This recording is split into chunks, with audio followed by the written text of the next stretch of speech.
Ako nga pala si JR, panibagong araw at panibagong pag-asa na naman mga idol.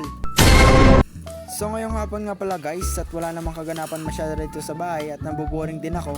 So yun, napag-isip-isip ko na mag-bike ngayong araw guys. Oh shit! Oh shit! Oh shit!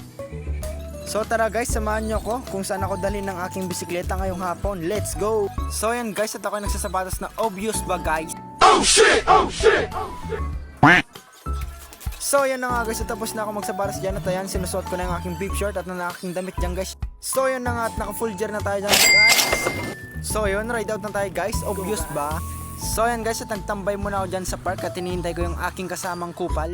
So dito nga guys, sira-sira na palang aking cleat shoes guys, baka naman, charot.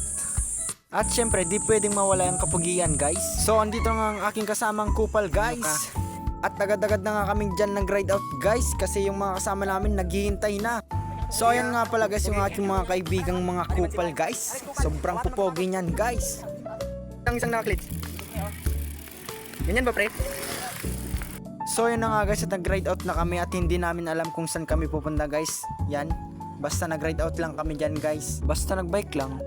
Alam nyo pre, masarap mag-bike. Oo, nakaka-healthy pre mag-bike. Nakakabawas ng taba, nakakapakalakas ng resistensya pre. Pero pre, pag ganitong sitwasyon pre, putang ina, ang sarap magmotor. Puta. Woo! Aray ko. Dahil Lunes na bukas, tara, samahan nyo ako magpakalbo muli. Let's go! So yun na nga guys, at wala lang atrasan to, magpapakalbo na naman tayo. Goodbye sa aking buhok guys. So yan na nga guys, minikos-mikos na ni kuya ang aking buhok guys. Oh shit! Yung finished product. Hoy guys, huli na ang pogi. Pasensya na, wala akong mahimo, basta pogi talaga ako. Charot. Balita, kalbo na naman tayo ano. Kalbo na naman kita sa katuwig. Pade, wala na naman kita mahimo, kay masuruluday na. So yan lang, let's go.